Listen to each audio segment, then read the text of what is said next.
அந்த ladies purse. இந்த படத்தை வந்து ஜிவிஎம் டைரக்ட் பண்ணியிருக்காரு.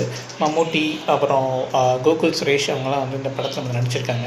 இந்த படம் பார்த்திங்கன்னா ஜிவிஎம்மோட யூஸ்வல் டச் கிடையாது. நான் யூஸ்வல் டச்னால் நான் வந்து எதை மீன் பண்ணுறேன்னா, அவரோட அந்த வாய்ஸ் ஓவர் வந்து பின்னாடி நம்ம கேட்டுக்கிட்டே இருக்கும். அந்த மாதிரியான ஒரு டச் கிடையாது.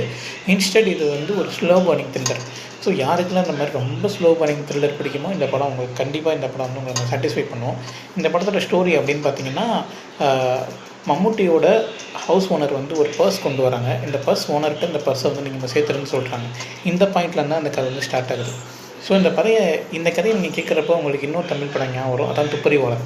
கிட்டத்தட்ட இது வந்து துப்பறிவாளன், ஷெர்லாக் ஹோம்ஸ் எல்லாமே உங்களுக்கு வந்து இந்த மம்முட்டியோட ரோல் உங்களுக்கு வந்து ஞாபகப்படுத்தும்.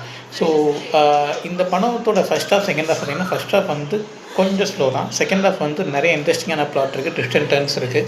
டுவர்ட்ஸ் கிளைமேக்ஸ் செம சர்ப்ரைஸ் உங்களுக்கு வந்து இருக்குது. இந்த கதையை வந்து மேக்ஸிமம் யாராலும் வந்து கெஸ் பண்ண முடியாது. இன்கேஸ் நீங்கள் வந்து கெஸ் பண்ணிங்கன்னா இதை உங்களுக்கு வந்து ஒரு தமிழ் படத்தை வந்து உங்களுக்கு வந்து ஞாபகப்படுத்தலாம். அதை நான் எந்த தமிழ் படம்னு நான் சொல்ல விரும்பலை. நீங்களே இந்த படத்தை பார்த்து நீங்கள் தெரிஞ்சுக்கங்க. இன்கேஸ் ஒரு நல்ல படம், ஒரு நல்ல இன்வெஸ்டிகேஷன் த்ரில்லர் நீங்கள் பார்க்கணுன்னு நினச்சிங்கன்னா, நீங்கள் டாமினிக் அந்த லேடீஸ் பர்ஸ் ZEE5 நீங்கள் ஒன் டைம் நீங்கள் ட்ரை பண்ணலாம். தேங்க்யூ.